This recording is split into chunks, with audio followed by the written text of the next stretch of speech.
That's it. That's all for the U.S. We're out in the group stages, losing to Panama, losing to Uruguay. The Panama game, I had a whole video about it. Absolutely embarrassing for us to go out in the way that we did. Now the Uruguay game, lots to talk about. Obviously, the referee is the main point of conversation, which is incredibly unfortunate because I thought we actually played some very good football against Uruguay. I thought we were the better looking team, especially in the first half. Okay, obviously not as many shots on goal or shots, in general, but the way we moved, the way we played, the way the players looked, they were up for it, and they were really, really there. Obviously, and I know how much it means to those players, how much it means to us fans, but to go out in the way that we did is it's almost insulting the standard of refereeing that this team has been given for a competition like this. I'm trying to remember the referee's name here, Kevin Ortega. He made it all about himself. I mean, we see this before in leagues like the Premier League, where referees just from the first big challenge, whether it's a booking, you talk to a player, whether it's a call of any sort. If you get that first one wrong, things tend to snowball and one team starts to get frustrated and the other team reaps the benefits of that. And this is a perfect example of that happening. The yellow card Tyler Adams was shown in the 14th minute. In my opinion, Oliveira should have been sent off for that. If you look at it again, he comes in high, studs up, doesn't even touch the ball, right on Tyler Adams' ankle. Could have been horrible for Tyler Adams. He gets booked. And from then on, I started watching the game through this lens of hate for the referee. I just focused on him. Didn't have a clue. The way he was, everything about this guy reeks. I saw an article that he's being investigated. Obviously, there's a story of him and some Boca Juniors. I don't know too much about it. I can't go and start accusing someone of cheating or bribe or being bribed. But having watched that game last night, I can't help but think that the guy is just not a good referee. Got everything wrong, essentially, that needed to be right. All these big decisions he got wrong over and over and over again. But at the end of the day, we couldn't beat teams like Panama. We've lost 3 out of the last 4 games against Panama, winning 18 and 27 in all competitions. So is that down to Greg? I suppose maybe it is. But again, I can take a loss. I'm okay with losing a game, but the manner in which we lost that game, it's tainted. The offsides, the VAR, they tried to draw lines. They don't have that technology. The technology isn't there to do that. The lines weren't even straight. I mean, he was with a naked eye. I mean, he's clearly offsides. He's clearly offside. Now, I've seen multiple people on Twitter. There's one account in particular. Excuse me, I can't quite remember what it was, but he took frame after frame after frame, couldn't find that player Oliveira onsides in any single one of those frames. And again, like I said, Oliveira, in my opinion, shouldn't have even been on the pitch. Goes on to score a goal. Goal was offside, the only goal in the game, and there it is. The USA are out, and I just think it's unacceptable. The refereeing, you have it's 2 teams, right, with their tournaments on the line, essentially. The USA, obviously, the main one, and you put in charge a referee who's never refereed a Copa America game in his life. He's 32 years old. I understand it. I suppose the same thing goes for athletes. If you're good enough, you're old enough. But to see a 32-year-old referee, no Copa America experience, go and have a game like that, it's obvious why people were so uncomfortable with him in the first place. Because I remember looking at the guy from the get-go and thinking, geez, this guy looks young. Good for him, young referee, in charge of a game like this. Let's hope he has. And it was horrible. It was a nightmare from the get-go.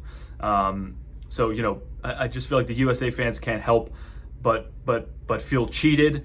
The early yellows for the US, the non-calls against Uruguay. No Uruguayan player booked until the 45th minute, and it was a really, really nasty challenge, actually, by what's his name there, goatee ponytail for Liverpool. I can't remember his name, Darwin Núñez. It was a horrible challenge, and he was finally booked. I think maybe he knew he had to, but the problem with games like this and referees is you start to feel like, as a U.S. fan, you start to feel like they're doing everything they can not to book a Uruguayan player or give a foul for the U.S. That's what it starts to feel like, because you don't know what else the reason could be. When you see a blatant challenge that's a foul and you don't see anything for it, I'm not sure what else people are supposed to think. So, in my opinion, this is that sort of South American dirty football, like a witchcraft, I suppose you could call it. And I think the U.S. need to adapt to that when you're playing teams like from South America. I mean, Panama do it all the time. We have some experience in CONCACAF with teams like this, but this is a Uruguayan team. There's experience on that team. It's a very good team, a very well coached side, and they just master the arts, and the referee fell for everything. Or he was willing to look past it. That's what it feels like.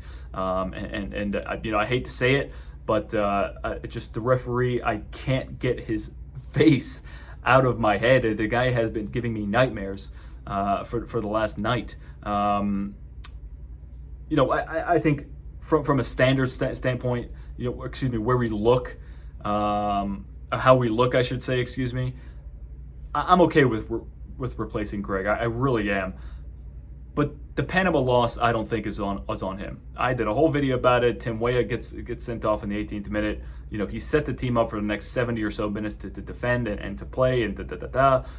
And this game, the way we were playing football in the first half, we looked fantastic. We moving the ball. Gio was playing. He was a threat. Pulisic was a threat. Balogun was fantastic.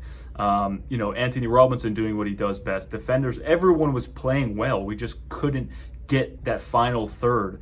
A shot on goal. That's not Greg's fault. He's not on the pitch shooting. He's not telling people. He doesn't have a controller in his hands.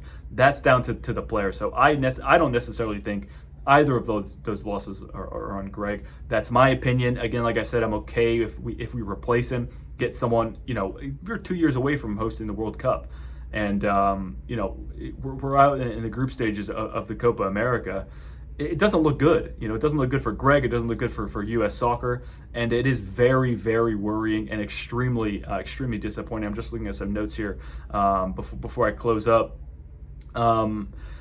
Like I said, those two losses not on Greg entirely. Of course, he's the manager. He's supposed to get the best out of those players. I thought the first half, he did a pretty good job at that. But I don't know what else to say. I've made this video twice actually, and my phone ran out of storage, so I've been sort of rambling here. I'm just going to end it here.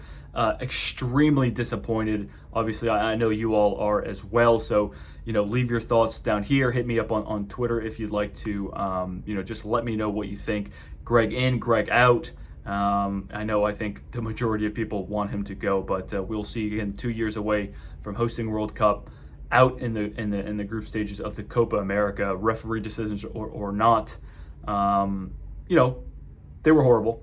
Horrible referee, did a horrible job all night, and refusing to shake Christian's hand at the end of the game. I don't care how much he yelled at him. I don't care how many mama jokes he told that referee. You shake the player's hands at the end of the game. He's the captain.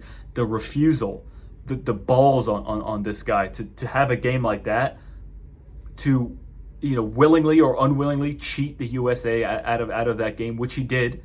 That's a fact.